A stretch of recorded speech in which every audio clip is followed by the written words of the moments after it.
Bienvenidos a esta segunda parte, a esta segunda sesión de la formación para moderadores. Vamos a ver hoy, lo primero de todo, recordar cuál era, digamos, la función o el comportamiento que debía mantener un moderador. Y estuvimos viendo que hay unos 5 puntos clave, que son los objetivos a cumplir, el tiempo para cumplir esos objetivos o para la participación de los usuarios. El siguiente punto, las normativas, la armonía del conjunto y la retroalimentación. Es decir, el moderador tiene que tener en cuenta, digamos, estos 5 vértices, estas 5 aristas, para mantener ese equilibrio en su comportamiento, en su función, en su trabajo. El último día estuve preguntándoos y pidiendo que hicierais este ejercicio para ordenar el listado de prioridades de un moderador. Ya veis que son 7 puntos y ahora hoy os voy a dar la respuesta. ¿Cuál es la respuesta correcta? Pues muy bien, ahí va.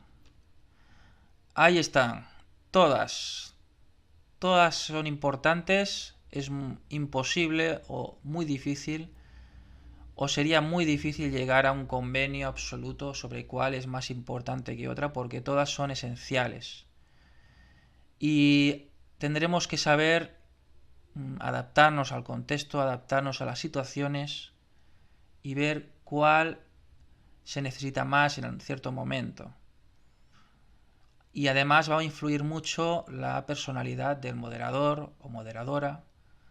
Puede que algunos sean más proclives a algunas prioridades y otros a otras, pero en general todos van a cumplir estos 7 puntos de algún modo u otro, que es lo que yo quería destacar.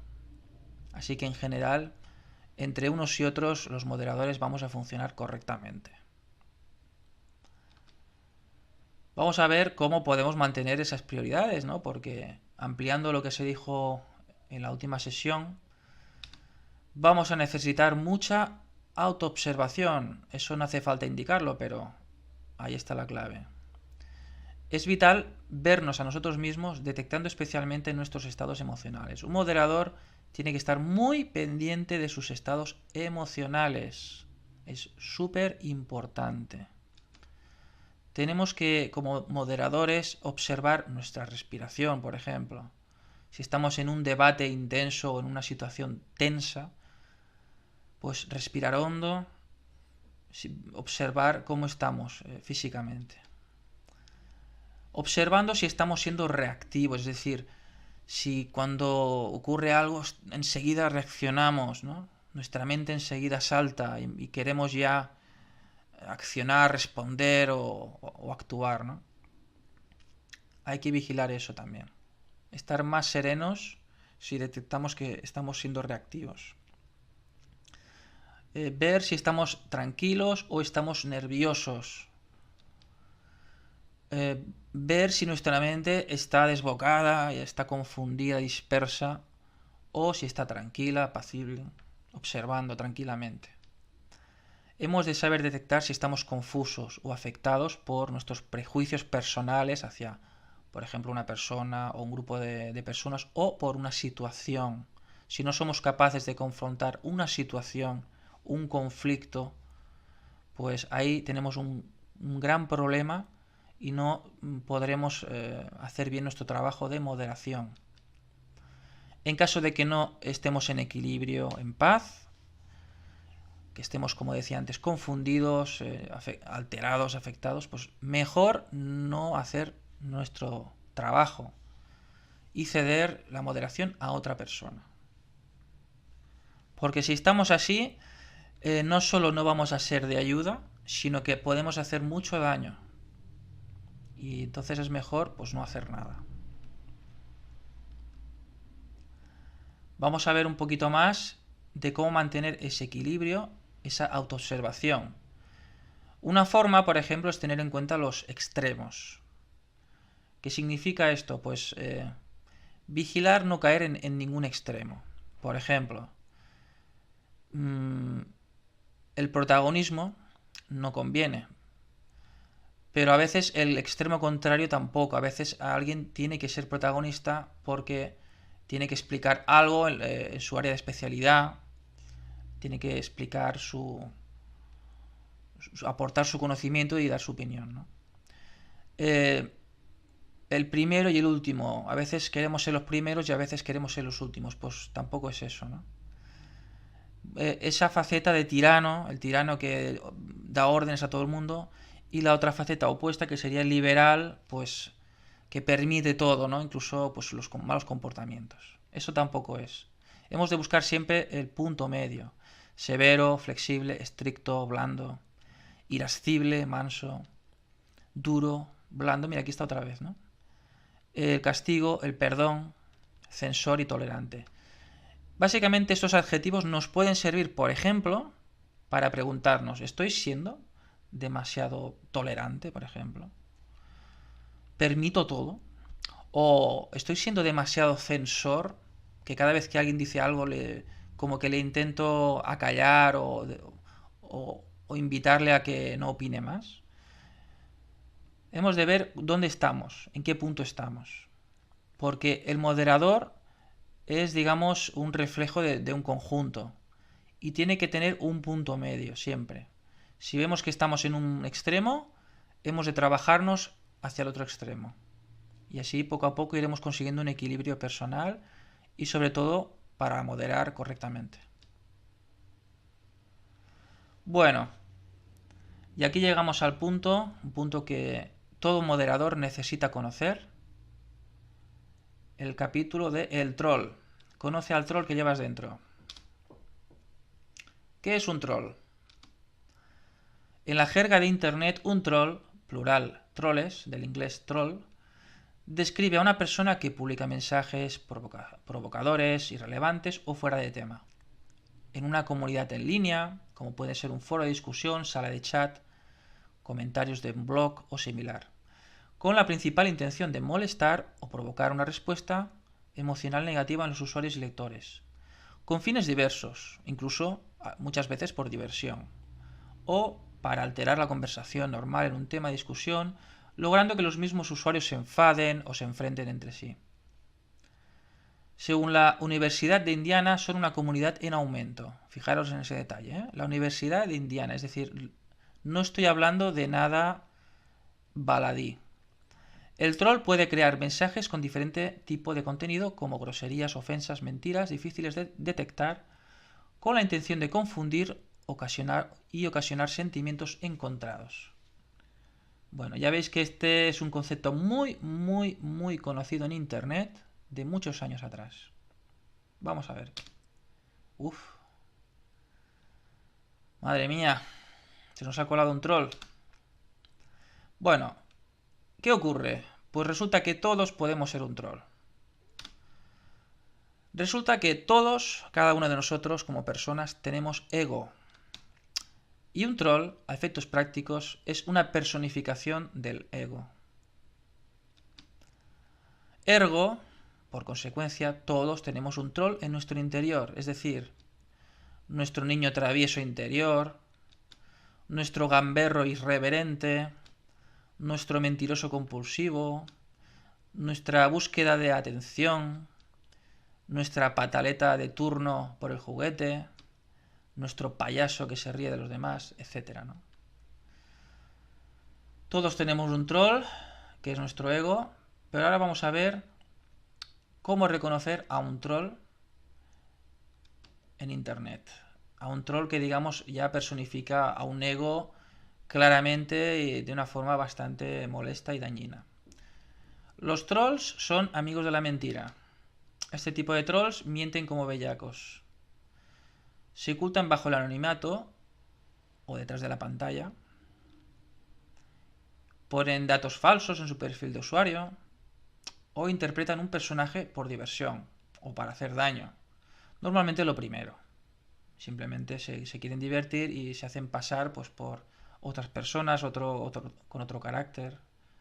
Hacen tonterías, etc. ¿Qué más tenemos?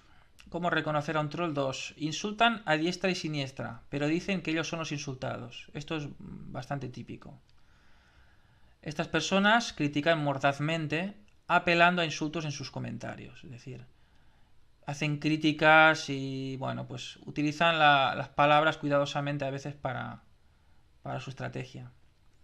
Por ejemplo, ellos pueden, digamos, usar calificativos hacia los demás, pero cuando se les dice que no lo hagan porque están faltando respeto, pues se sienten atacados y hacen el papel de que están siendo atacados.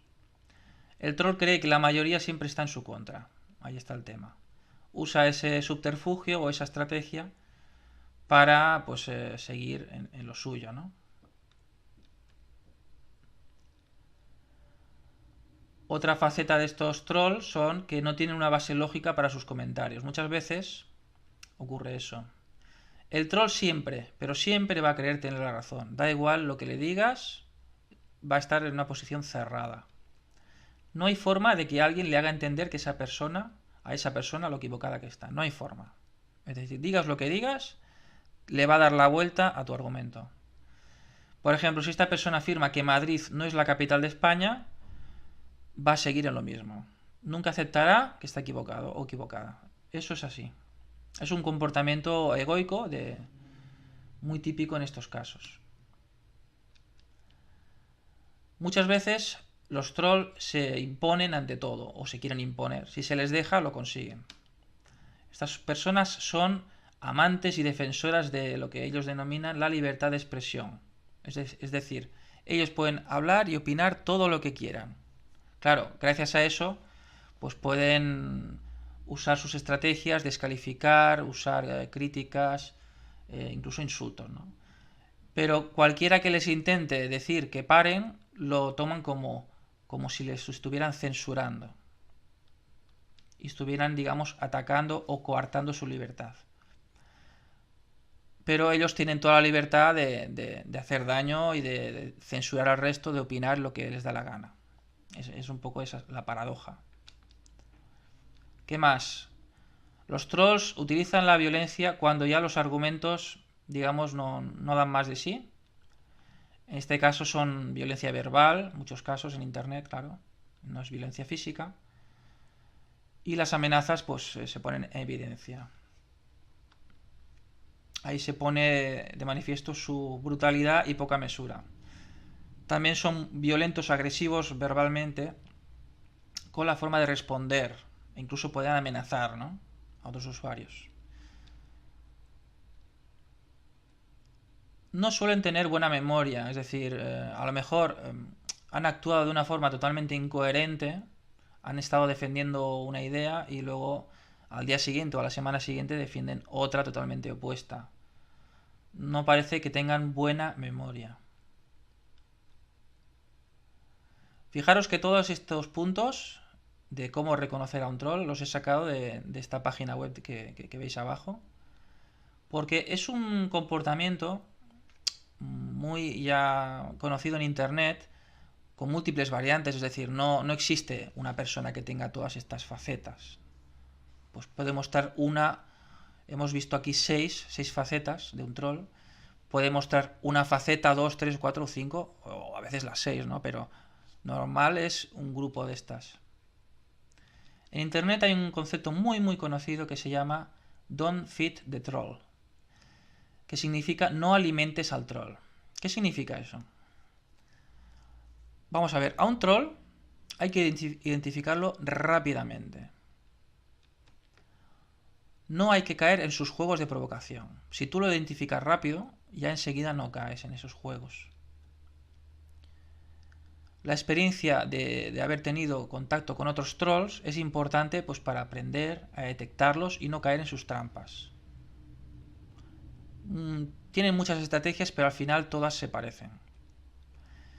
Algunas veces el no hacerles caso, es decir, aunque provoquen o vayan diciendo cosas, pues si no les haces caso, muchas veces se ven anulados así y ya no tienen más consecuencias. Pero en otros casos es lo contrario, se consigue el efecto contrario, que aumentes sus ganas de provocar, ¿no? algunos comportamientos son realmente inofensivos, es decir, a veces son, bueno, pues son trolls inofensivos que se comportan, digamos, inapropiadamente, pero tampoco hacen un daño grave ni nada, simplemente hacen un poco el tonto y ya está. Pero otros comportamientos son realmente dañinos y hay que tenerlos muy en cuenta. En estos últimos casos, pues hay que ser firmes y aplicar la restricción o la expulsión cuando sea necesario, sin vacilar. Aquí es muy importante eso. Conclusiones. Todos podemos manifestar alguna faceta de nuestro troll interior en un momento u otro. Es decir, todos podemos tener un mal día, manifestar una pataleta, un arranque de envidia, de celos, de angustia, bueno, cualquier tema emocional, ¿no? No se trata de identificar o asociar a una persona como troll, ¿no? Sino a un comportamiento o una actitud como troll. Se trata de reducir el campo de acción de estos egos, de estas actitudes, digamos, tóxicas o nocivas o dañinas, que todos podemos tener en un momento dado, y que estas actitudes que a veces surgen en las personas, pues intentar minimizarlas o impedir que vayan a más. Son especialmente dañinos estos comportamientos cuando invaden todo un grupo o una dinámica de grupo en un momento dado y se les permite su libre accionar. Es decir, cuando no se hace nada al respecto, pues van a seguir haciendo daño en el tiempo. O a veces se van a cansar y se van a ir también. A veces ocurre eso. Los troll o estos tipos de comportamientos son amantes de la discordia y pueden inocular un virus de discordia en todo un conjunto humano, en todo un organismo. Si este pues está desprevenido, digamos, está despistado y no se da cuenta de lo que está pasando. Cuando ya se da cuenta, ya se ha sembrado la discordia y ha generado ahí pues toda una confusión que bueno, pues a veces tarda mucho en resolverse. Muy bien, hemos terminado este tema y para terminar voy a haceros un cuestionario. Voy a pedir que rellenéis en la cajita de comentarios y es un requisito para seguir con la formación para el próximo vídeo. Escribe en la cajita de comentarios. ¿Has entendido lo que es un troll? ¿Sí o no? Podéis poner el número, por ejemplo, 1, punto, y podéis poner sí o no. Punto 2. ¿Crees que podrías reconocerlo? Es decir, reconocer a un troll, ¿sí o no? 3. ¿Estás dispuesto o dispuesta a actuar ante un troll para proteger al colectivo? ¿Sí o no? 4. ¿Serás capaz de expulsar a una persona, sea querida o no, sea conocida por ti o no, si incurre en acciones o conductas inapropiadas, digamos, conductas troll u ofensivas? ¿Sí o no? Tenéis que responder a todas las preguntas, ¿eh? 5. ¿Te ves capaz de no implicarte emocionalmente, personalmente, en una decisión de este tipo? Es decir, por ejemplo, aplicar una restricción o una expulsión a esta persona. ¿Eres capaz de no implicarte? ¿Te ves capaz emocionalmente? ¿Sí o no? Y creo que esta es la última. ¿Has efectuado alguna vez ya este tipo de acciones ejecutivas para restringir o expulsar a alguien de una sala o grupo? ¿Sí o no? Y si quieres, pues puedes poner un comentario de decir cómo te has sentido o lo que, bueno, pues lo que quieras comentar. Pero estas 6 preguntas debéis responderlas, ¿vale? Así que nada, gracias por ver el vídeo y nos vemos en la próxima sesión.